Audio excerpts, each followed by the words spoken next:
Welcome to the Deep Dive. Our job is simple. We take your densest research, your notes, and your case files, and we distill the crucial knowledge you need to be instantly well-informed.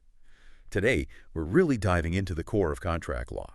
We're asking, what actually makes a promise legally binding? Where's that line, sometimes it feels a bit fuzzy, between a contract you can enforce that bargain for exchange and just, well, a generous promise, a gift that the law won't back up? We'll use some memorable examples, the peppercorn, the ant, the Alaska fisherman, to really try and nail down what turns goodwill into something you can take to court. Exactly. And for you, the learner, trying to get a handle on this, we've sort of pinpointed three main ways these promises tend to fall apart because they're missing that key ingredient consideration. First, we'll look at intent. Was it really just a promise to give a gift? Second, value. Did they try to use fake or sham consideration, or maybe just a tiny amount, nominal consideration, to make a gift look like a deal? And third, commitment. Was the promise so vague it was basically meaningless, what we call illusory? Or did it clash with an existing obligation, the pre-existing duty rule? We'll unpack all of that. Okay, great. Let's start with that first big hurdle, maybe the biggest one, the straightforward promise of a gift. What's the fundamental rule here, and why is the law generally so reluctant to enforce these, even if someone writes it down? Well, the general rule is pretty firm. Promises to make a gift are not typically enforceable. Why? Because there's no bargain, no give and take. It's one-sided. The law also wants to protect people, What if your financial situation tanks after you promise something big? Plus, frankly, these gift promises can open the door to false claims. And it's crucial to remember, this applies to what we call an executory gift. That just means a gift that's been promised but not actually handed over yet. Once you deliver the gift, it's done. It's final. Right. Okay. Executory meaning not yet completed. So if I promise my nephew a bike for his birthday next month, but then, I don't know, my car breaks down and I need the money, I can back out. Generally, yes, because that promise was essentially a donation, not part of a bargain for deal. The law won't force you to follow through on that kind of generosity. Okay, let's make this concrete. Let's analyze Doherty v. Salt, a classic case here. First, what are the legally dispositive facts? So, you have an 8-year-old boy. His guardian sued the estate of the boy's aunt after she died. The basis for the lawsuit was a formal promissory note for $3,000 that the aunt had given the boy. And here's the kicker. The note itself actually said it was for value received. Ah, okay. So it looked official. And what was the core legal issue the court had to decide? The question was, is this formal note, even though it says value received, an enforceable contract? Or is it really just an unenforceable promise of a gift that hasn't been completed yet, an executory gift? What rule did the court apply to figure that out? They applied the standard rule. A promise isn't enforceable if it's just an unenforceable promise of an executory gift. It needs that bargain for exchange element, something given or promised in return. So what was the court's analysis? How did they see past that value received language? Well, the court, specifically Justice Cardozo, looked at the whole situation. He basically said that phrase, value received, was just form over substance. Empty words, really, put there to make it look like a contract. But when you looked at how it happened, the aunt just giving it to the little boy, it was clear there was no actual negotiation, no exchange. It was pure generosity. Gratuitous, as the lawyers say. Right, makes sense. Okay. And the conclusion? The promise was deemed purely gratuitous. Therefore, it was unenforceable against her estate. The court wouldn't force the estate to pay out on what was essentially a gift promise. Okay, so pure gifts are out. But what about gifts with strings attached? That seems trickier. How do courts tell the difference between an unenforceable conditional gift, like, say, I tell a student, I'll give you $50 for gas if you come over to my office to get it, and a real bargain? Yeah, that's a good question. The key is to look at the promiser's motive. Why are they setting the condition? In your example, the student driving to your office, that doesn't really benefit you. It's just the practical way for them to receive the gift. Logistics, basically. So that's likely still just a conditional gift, not enforceable. But contrast that with, say, a developer who promises a free TV to anyone who shows up to their timeshare presentation. Ah, I see. Right. The developer wants people there. The attendance itself is the benefit they're bargaining for. It helps their business. That condition showing up is the price, the consideration for the promise of the TV. That makes it potentially enforceable. It's about whether the condition benefits the one making the promise. Got it. Motive is key. Okay, let's shift gears from intent to the value of what's exchanged. Rule number 2, adequacy. If there has to be consideration, does the law care how much? Like the classic example, if I promise to sell you my car for one peppercorn, is that a real contract? Generally, yes, believe it or not. That's the famous peppercorn theory. The courts really try to stay out of judging whether someone made a good deal. That's the principle of freedom of contract. As long as there's a genuine bargain, both sides actually intended an exchange, they both think they're getting something they bargained for, the law usually won't step in just because one side got a way better deal. Unless, of course, there's something else going on, like fraud or serious unfairness, coercion. But hang on, if adequacy doesn't matter, what about that case? Schnell v. NL. There, someone promised relatives $200 each if they paid him just 1 cent. The court threw that out. If a peppercorn is okay, why isn't a penny? Ah, yes. That brings us to a really important exception, sham consideration. The difference in Schnell was that it involved exchanging fixed sums of money. A penny has a fixed value, right? So does $200. It was obvious to the court that the 1 cent wasn't really bargained for as the price of the $200. It was just stuck in there to make what was clearly a gift, the promise of $200, look like a contract. It was a pretense, a sham. Now, if that 1 cent had been, say, a really rare coin with sentimental value, or its market value was uncertain, maybe a different outcome, because then the value isn't fixed and you could argue it was genuinely bargained for. Okay, that distinction is crucial. Fixed value versus uncertain value. Let's contrast Schnell with a really extreme case of unequal value that was enforced, Bitsakis v. Demontis. This one's pretty intense. Let's run the hierarchy. First, the legally dispositive facts. Okay, this was in Greece, 1942. Wartime, very difficult conditions. Bitsakis loaned Demontis 500,000 Greek drachmae. Because of insane inflation, that amount was only worth about $25 at the time.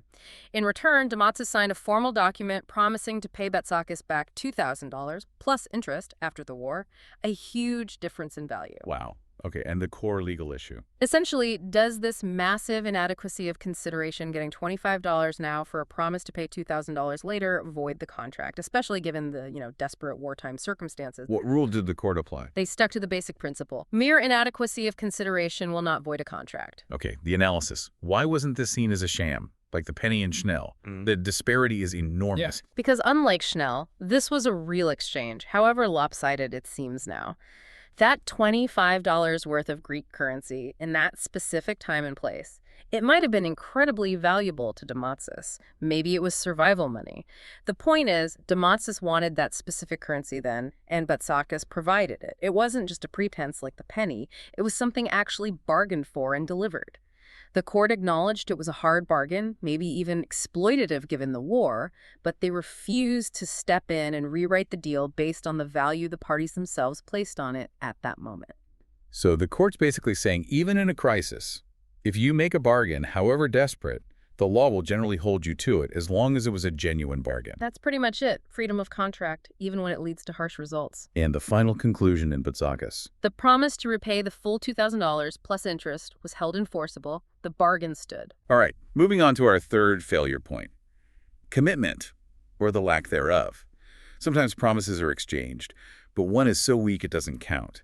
This is the idea of an illusory promise and mutuality of obligation, right? Yeah. When does a promise become meaningless? Exactly. A promise is considered illusory if the person making it keeps total control, complete unrestricted discretion over whether they'll perform or not. Like saying, I'll buy your apples next week if I still feel like it. If my promise is illusory like that, it's not real consideration for your promise, which might be solid. And if one side hasn't given real consideration, the whole agreement can fail for lack of what we call mutuality. Both sides need to be bound, at least to some extent. This sounds like the setup for that famous case involving the fashion designer. Wood v. Lucy, Lady Duff Gordon. Let's break it down. First, the legally dispositive facts. Right. Lady Duff Gordon was a big name, a celebrity designer. She gave the plaintiff, Wood, the exclusive right to place her endorsements on products and market her designs. In return, Wood promised to give her half of all the profits he made. Later, Lucy went around Wood and made her own deals. When Wood sued, she argued his promise wasn't real consideration because the contract didn't explicitly say he had to sell anything or even try very hard. She claimed his promise was illusory. Okay, makes sense from her perspective. So the core legal issue was Wood's promise actually illusory? Did his retaining so much apparent freedom mean there was no consideration for Lucy's promise of exclusivity, voiding the contract? And the rule the court used. Still about illusory promises. Yes. Justice Cardozo again acknowledged the rule. An illusory promise doesn't count as consideration. But then he introduced a really important idea. Sometimes a court can imply a promise or a duty if the whole business arrangement wouldn't make any sense without it. Ah, the implied promise. That's the fascinating part. Yeah. What was the court's analysis here? How did they find a real commitment from Wood? Cardozo reasoned that the only way Lucy could make money from this deal was if Wood actually did something, marketed her name, sold designs. Her entire compensation depended on his efforts. Therefore, the court implied a promise on Wood's part, a promise to use reasonable efforts to market her designs and generate profits. This implied duty meant Wood wasn't completely free to do nothing. His discretion was limited. And that implied promise was enough consideration to support Lucy's promise of exclusivity. So the structure of the deal itself created the obligation. And the conclusion. Wood's implied promise of reasonable efforts was deemed sufficient consideration. The contract was valid and enforceable against Lady Duff Gordon. She couldn't just walk away. Okay, that's a crucial concept, implied duty saving a contract. Let's tackle our final major failure point, modifying existing contracts. What happens if you're already in a deal and one side demands more money or better terms just to do what they were already supposed to do? This is where the pre-existing duty rule comes into play. It's a pretty straightforward, though sometimes criticized rule. Basically, it says that promising to do something you're already legally obligated to do is not valid consideration for a new promise from the other party. So if someone tries to modify a contract to get more pay for the exact same work they agreed to initially, that modification often isn't enforceable. It's designed to prevent coercion, one party taking advantage of the other mid-contract. This sounds exactly like that situation with the fishermen up in Alaska. Alaska Packers Association v. Domenico. Let's do the FIRAC, legally dispositive facts. Right. A group of fishermen signed contracts to work for Alaska Packers during the fishing season. The deal was $50 salary plus 2 cents for every salmon they caught. But once they got up to the remote part of Alaska where the company couldn't possibly hire replacements, they stopped working. They essentially went on strike and demanded a new deal. A guaranteed $100 salary, take it or leave it. The company supervisor, feeling stuck, agreed to the new terms. A classic hold-up situation. So the legal issue was the supervisor's promise to pay the extra $50 enforceable? Did the fishermen provide any new consideration for that additional pay? what rule did the court apply? The straightforward pre-existing duty rule, performing or promising to perform a duty you already legally owe, is not sufficient consideration to support a new promise from the other party. And the court's analysis. Did they focus on the fairness or just the mechanics of consideration? They focus squarely on the lack of new consideration. The fishermen's promise under the new agreement was just to fish, but they were already obligated to do that under the original contract for the $50 plus commission. They didn't promise to do anything extra, work harder, catch more fish, nothing new. They just promised to do the job they were already hired for. So from a consideration standpoint, their promise was worthless for the modification. The court saw it as coercive, sure, but the legal basis for rejecting it was the failure of consideration under the pre-existing duty rule. Makes sense legally, and the conclusion. The promise to pay the extra $50 was unenforceable. The original contract terms remained in effect. Okay, we've covered the main failure points. Now let's dig into some of those policy gray areas where these rules get bent or have interesting wrinkles. What about settling lawsuits? Say someone threatens to sue me over something I know is completely bogus, a totally invalid claim. If I promise to pay them just to make them go away, is that promise enforceable? Seems like it could encourage nuisance suits. Yeah, that's a valid concern, and it brings up cases like Fiji v. Boehm that was a paternity dispute before DNA testing made things clear. The rule that emerged is kind of a balancing act. Forbearing from suing, agreeing not to pursue a legal claim can be valid consideration. But here's the condition. The person threatening to sue must have asserted the claim in good faith. They have to honestly believe, even if they're wrong, that their claim might be valid. If the claim is totally frivolous, just made up to extort money, then forbearing isn't good consideration. But if there's a genuine good faith belief, even in a weak or ultimately invalid claim, giving up the right to pursue it is consideration. The law wants to encourage settlements, even of doubtful claims, to avoid clogging the courts, provided there's no bad faith involved. So good faith is the key, not the actual merit of the claim itself. Interesting. Okay, now for probably the most emotionally charged area, past consideration and moral obligation. We know the general rule. Doing something nice for someone in the past doesn't create a legal obligation if they later promise to pay you for it. Like in Mills v. Wyman, where a father's promise to pay someone who cared for his sick adult son wasn't enforced because the care happened before the promise. No bargain. But then you have cases that seem to carve out an exception, like Webb v. McGowan. This one involved heroism. Let's run through it. Legally dispositive facts. Webb was an employee working at a lumber mill. He was about to drop a heavy block from an upper level when he saw his boss, McGowan, standing directly below. To save McGowan from certain death or serious injury, Webb chose to fall with the block, diverting its path. Webb himself suffered severe, permanent injuries as a result. McGowan, incredibly grateful, later promised to pay Webb $15 every 2 weeks for the rest of Webb's life. And McGowan did make these payments faithfully for years until McGowan himself died. After his death, his estate stopped the payments. A dramatic story. And the core legal issue. Was McGowan's promise to pay Webb enforceable, even though it was made after Webb's heroic act? It looks like classic past consideration, right? The act came first, the promise later. No bargain. So what rule allowed the court to enforce it? This seems like a big exception. It is. The court applied what's sometimes called the material benefit rule. This is a limited exception to the past consideration doctrine.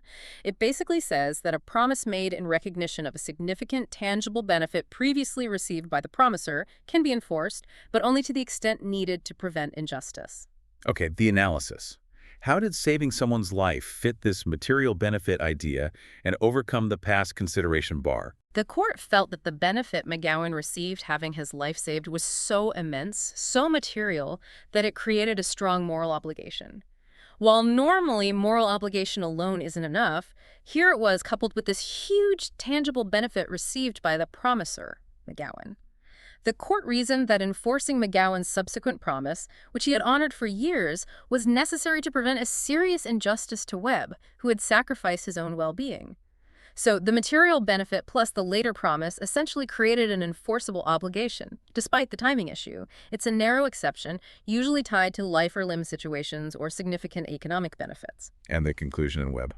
The promise was held enforceable against McGowan's estate. They had to continue the payments. That's a powerful exception. Okay, we've covered a lot of ground gifts, adequacy, illusory promises, modifications, past consideration. After wrestling with the ant, the peppercorn, Lady Duff Gordon, and those fishermen, how does someone studying this, the learner, efficiently spot potential consideration problems on, say, an exam? Can you give us that actionable checklist? Absolutely. When you're faced with a potential contract dispute and you suspect consideration might be the issue, run through these 5 diagnostic checks. Think of it as a quick troubleshooting guide. 1. Was there actually a bargain? This is step 1, always. Did the parties actually exchange promises or performances as reciprocal inducements? If not, you might be looking at an unenforceable gift promise, like the ant's note in Doherty. And if there's a condition, remember the motive test. Does it benefit the promiser, potential bargain, or just enable the gift, likely still a gift? 2. Was the consideration a sham or nominal? Remember, courts usually ignore adequacy, the peppercorn theory holds, but be alert for exchanges of fixed sums of money, like the penny for $200 in Chanel. That screams sham or nominal consideration meant to disguise a gift. Contrast that with a desperate but real bargain like in Bitsakis, where even grossly unequal value was upheld because the exchange itself was genuine. 3. Was the promise illusory? Did one party retain complete unfettered discretion? I'll perform if I feel like it. If yes, there's no mutuality, no consideration from that party. But crucially, look for ways to imply a limit on that discretion. Did the context suggest a duty of good faith or, like in Wood v. Lucy, reasonable efforts? Implied duties can save the contract by making the promise real. 4. Was it a contract modification? If the dispute involves changing an existing contract, immediately think. Pre-existing duty rule, Packers. Did the party demanding more provide new consideration for the modification? Did they take on a new duty or do something different? If they just promised to do what they already had to do, the modification likely fails for lack of consideration. Note, there are exceptions like unforeseen difficulties, but start with the basic rule. 5. Is it past consideration? Did the promise come after the act or benefit was already provided? If so, it generally fails. Mills v. Wyman. The only real way around this is if you can fit it into that narrow material benefit rule exception we saw in Webb v. McGowan, a significant previously received material benefit that creates a strong moral obligation where enforcement is needed to prevent injustice. That roadmap is Incredibly helpful. It really distills it down. Mm. It's fascinating how the law ties itself in knots sometimes over this bargain requirement. Yet in cases like Wood or Webb, or even how some courts treat recitals of consideration in things like option contracts, you see this pull towards enforcing what the parties clearly intended to be a binding deal, even if the strict formalities of consideration aren't perfectly met. That's a great point, and it raises a really important policy question for you, the learner, to think about. We see courts implying terms, recognizing huge past benefits.